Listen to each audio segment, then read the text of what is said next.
രോഹിതേട്ടാ, മുഖ്യമന്ത്രി ചർച്ചകളായിരുന്നു കോൺഗ്രസിന്റെ കഴിഞ്ഞ ഒരു 2 മാസങ്ങൾക്ക് മുൻപത്തെ ഏറ്റവും വലിയ ഹോട്ട് ന്യൂസ് എന്ന് പറയുന്നത്.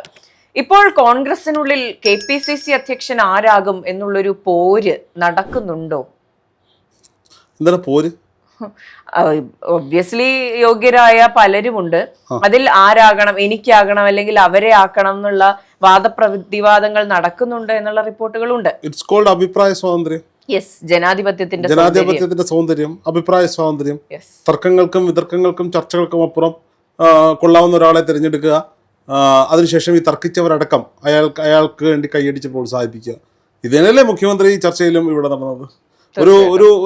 ഒരു VD സതീശൻ മാത്രമായിരുന്നില്ലല്ലോ കേരളത്തിന്റെ മുഖ്യമന്ത്രിയാകാൻ അർഹനായിരുന്ന ആൾ. ഒരുപാട് പേരുണ്ടായിരുന്നു. അത് ഈ മുഖ്യമന്ത്രി സ്ഥാനത്തേക്ക് പരിഗണിക്കപ്പെട്ട KC വേണുഗോപാലും രമേശ് ചെന്നിത്തലയും VD സതീശനും മാത്രമല്ല, അതിനും അപ്പുറത്തേക്ക് ഒരുപാട് പേരുണ്ടായിരുന്നെങ്കിലും അതിൽ ഏറ്റവും പ്രഗത്ഭരായ 3 പേരെ 3 സംവിധാനങ്ങളുടെ ഭാഗമായി നിർദ്ദേശിക്കപ്പെടുകയും അതിൽ നിന്ന് ഒരാളെ ഹൈക്കമാൻഡ് തീരുമാനിക്കുകയും അയാളെ ഇവിടുത്തെ സകല ആളുകളും ഇരു കൈകളും നീട്ടി സ്വീകരിക്കുകയും ചെയ്യുന്ന ഒരു സാഹചര്യം ഉണ്ടായി. ഇപ്പോൾ ഈ പല വിഷയങ്ങളിലും ഇപ്പോൾ കേരളത്തിൻ്റെ ബഹുമാനായ മുഖ്യമന്ത്രി VD സതീശനെ സംബന്ധിച്ചിടത്തോളം അദ്ദേഹത്തിൻ്റെ അഭിപ്രായങ്ങളിൽ ചില എതിർപ്പുകൾ മറ്റു ഭാഗങ്ങളിൽ ഇപ്പോൾ KSU വിഷയം തന്നെ എടുക്കുക. അലോഷ്യസുമായി ഉണ്ടായ വിഷയം അദ്ദേഹം പറഞ്ഞൊരു സ്റ്റേറ്റ്മെൻറ്റിനെ സംബന്ധിച്ചിടത്തോളം ആദ്യം KSUവിനെ സപ്പോർട്ട് ചെയ്തുകൊണ്ട് രംഗത്തെത്തിയത് KC വേണുഗോപാലാണ്. രമേശ് ചെന്നിത്തലയും KSUക്കാർക്ക് അനുകൂലമായി തന്നെ സംസാരിച്ചു. പക്ഷേ അതിനുമപ്പുറത്തേക്ക് ഭരണപരമായ കാര്യങ്ങളിൽ മുഖ്യമന്ത്രിക്ക് പൂർണ്ണമായ പിന്തുണ കൊടുത്തുകൊണ്ടാണ് അവർ ഭരിക്കുന്നത് എന്നുള്ളതാണ് നമ്മൾ മനസ്സിലാക്കേണ്ടത്. ഇത് തന്നെ KPCC അധ്യക്ഷൻ തെരഞ്ഞെടുപ്പിലൂടെ സംഭവിക്കും.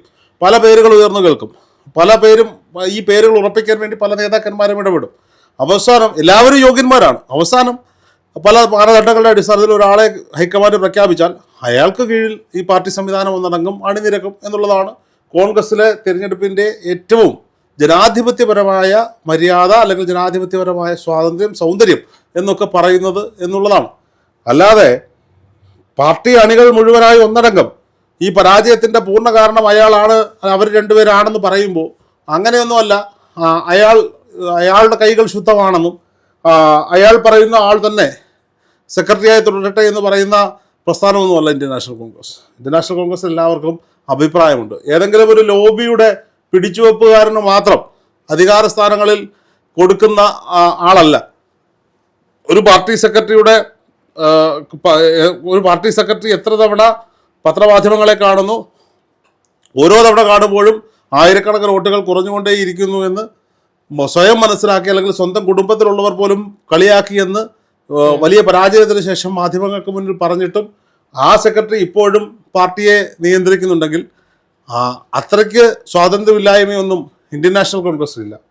അതുമല്ലെങ്കിൽ കേരളത്തിൽ ഒരു രാഷ്ട്രീയ പ്രസ്ഥാനം വളർത്തിയെടുക്കുന്നതിന് വേണ്ടി കേരളത്തിലെ പ്രതികൂലമായ സാഹചര്യങ്ങളിൽ പോസ്റ്റൊട്ടിച്ചും സമരമുഖങ്ങളിൽ സജീവമായും അണികളെ ചേർത്ത് പിടിച്ചും അടികൊണ്ടും കഷ്ടപ്പെട്ട ഒരു കൂട്ടം നേതാക്കന്മാരെ എല്ലാം വെട്ടിനിരത്തിക്കൊണ്ട് വലിയൊരു കോർപ്പറേറ്റ് മുതലാളി പല പാർട്ടി ടിക്കറ്റുകളിൽ രാജ്യസഭയിലേക്കെത്തി കേന്ദ്രമന്ത്രിയായിട്ട് കേരളത്തിലെങ്ങും പ്രവർത്തന പാരമ്പര്യമില്ലാതെ നൂലിൽ കെട്ടി ഇറക്കുന്ന രാഷ്ട്രീയ പാർട്ടിയുടെ പ്രസിഡന്റിനെ പോലെ അല്ല. മനസ്സിലായി കാണുമല്ലോ.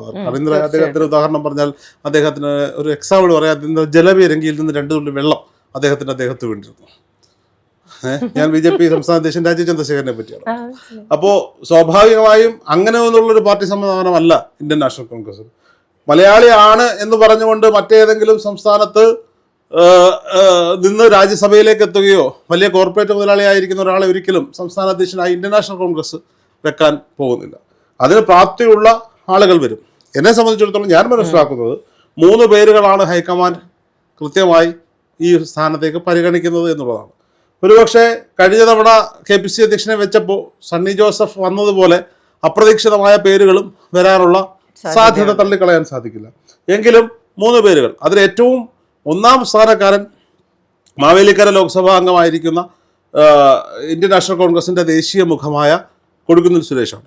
അത് കൊടിക്കുന്നിൽ സുരേഷിൻ്റെ പേര് പറഞ്ഞു കേൾക്കുവാനുള്ള കാരണം എന്ന് പറയുന്നത് ഇവിടുത്തെ ഗ്രൂപ്പുകളില്ലെങ്കിൽ പോലും ഇവിടുത്തെ പ്രമുഖ നേതാക്കന്മാരായ KC വേണുഗോപാലിനും രമേശ് ചെന്നിത്തലയ്ക്കും മുഖ്യമന്ത്രി VD സതീശനുമൊക്കെ ഒരുപോലെ പ്രിയങ്കരനായ നേതാക്കന്മാരിൽ ഒരാളാണ് കൊടിക്കുന്നിൽ സുരേഷ്. അതിനുമപ്പുറത്തേക്ക് 10-35 വർഷക്കാലം ഡൽഹി രാഷ്ട്രീയത്തിൽ സജീവമായി നിന്ന KSU കാലഘട്ടം തൊട്ടിങ്ങോട്ട് ജനപ്രതിനിധിയായി നിന്ന ജനങ്ങൾ എപ്പോഴും ജനകീയൻ എന്ന് വിളിക്കുന്ന ഒരാളാണ് കൊടിക്കുന്നിൽ സുരേഷ്. അതിനുമപ്പുറത്തേക്ക് KPCC അധ്യക്ഷ സ്ഥാനത്തേക്ക് ഒരു ദളിത് വിഭാഗത്തിൽ നിന്നുള്ള ഒരാൾ ഇതുവരെ ഉണ്ടായിട്ടില്ല.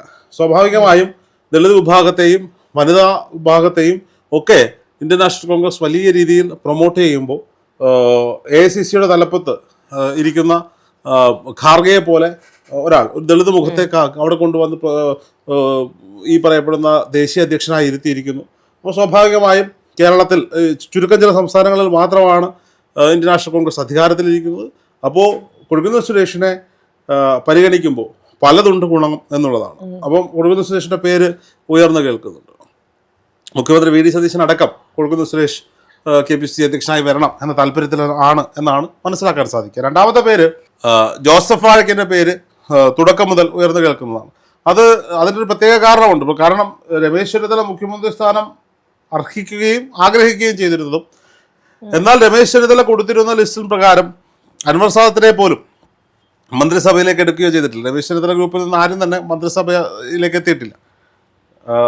രമേശ് ചെന്നിത്തലയോളം തന്നെ എക്സ്പീരിയൻസ് ഉള്ള VD സതീശനേക്കാൾ സീനിയറായ KC വേണുഗോപാലിനേക്കാൾ സീനിയറായ ജോസഫ് വാഴക്കിന് ഇത്തവണ പോസ്റ്റർ വരെ പ്രിന്റ് ചെയ്ത് വെച്ചിട്ട് സ്ഥാനാർത്ഥി പട്ടികയിൽ പോലും ഇടം പിടിക്കാൻ സാധിക്കാതെ പോയൊരു മനുഷ്യനാണ്. എന്നിട്ടും ഒരു തർക്കങ്ങളോ പാർട്ടിയെ പ്രതിസന്ധിയിലാക്കാതെ പാർട്ടിക്ക് വേണ്ടി പ്രവർത്തിച്ച ഒരു മനുഷ്യനാണ്. അദ്ദേഹത്തിന് വേണ്ടി രമേശ് ചെന്നിത്തല അദ്ദേഹത്തിൻ്റെ കഴിവിനെ പരമാവധി ശ്രമിക്കുമെന്ന കാര്യത്തിൽ സംശയമൊന്നുമില്ല. മാത്രവുമല്ല ഈ കമ്മ്യൂണിറ്റി ബാലൻസിങ്ങിൻ്റെ ഭാഗമായി ക്രിസ്ത്യൻ സമുദായത്തിൽ നിന്ന് ഒരാൾ ഈ പറയപ്പെടുന്ന KPCC അധ്യക്ഷ സ്ഥാനത്തേക്ക് വരാനുള്ള സാധ്യതകളെ നമുക്ക് തള്ളിക്കളയാൻ സാധിക്കില്ല. ഇതെല്ലാം കൂടി അദ്ദേഹത്തിൻ്റെ സീനിയോറിറ്റിയും അദ്ദേഹത്തിൻ്റെ പ്രവർത്തന മികവും പിന്നെ രമേശ് ചെന്നിത്തല ഗ്രൂപ്പിൻ്റെ സ്വന്തം ആൾ എന്ന പ്രയോറിറ്റിയും ഒക്കെ വെച്ച് പരിഗണിക്കുമ്പോൾ ജോസഫ് വാഴക്കൻ്റെ സാധ്യത തള്ളിക്കളയാൻ സാധിക്കുന്നില്ല. ആ പേര് പരിഗണനയിലുണ്ട് എന്നുള്ളതാണ്. 3 മാത്യു കുഴൽനാടനാണ്. പിന്നെ ജോസഫ് വാഴക്കനുള്ള മറ്റൊരു മുൻഗണന പാർട്ടി ഒരാൾക്കൊരു പോസ്റ്റ് മതി എന്ന് തീരുമാനിക്കുകയാണെങ്കിൽ ഇപ്പോൾ ഒരു MP o MLA ആയിരിക്കുന്ന ആൾ വേണ്ട, സ്വന്തമായി മുഴുവൻ സമയം പാർട്ടി പ്രസിഡന്റ് ആയിരിക്കാൻ പറ്റുന്ന ഒരാൾ മതി എന്ന് തീരുമാനിച്ചാൽ അത് ജോസഫ് വാഴക്കന് ഗുണം ചെയ്യും എന്നുള്ളതാണ്. 3 മാത്യു കുഴൽനാടനാണ്. മാത്യു കുഴൽനാടനെ നമുക്കറിയാം, അദ്ദേഹം മൂവാറ്റുപുഴ MLA ആണ്, 2ാം തവണയാണ് MLA ആകുന്നത്. മന്ത്രിസഭാ ലിസ്റ്റിൽ KC വേണുഗോപാലിൻ്റെ ലിസ്റ്റിൽ പേരുണ്ടാകുമെന്ന് എല്ലാവരും കരുതിയിരുന്നതാണ്. എന്നാൽ KC വേണുഗോപാൽ കൊടുത്ത പേരിലോ ചർച്ചകളിലോ എങ്ങും മാത്യു കുഴൽനാടൻ്റെ പേര് ഉയർന്നു കേട്ടിട്ടില്ല.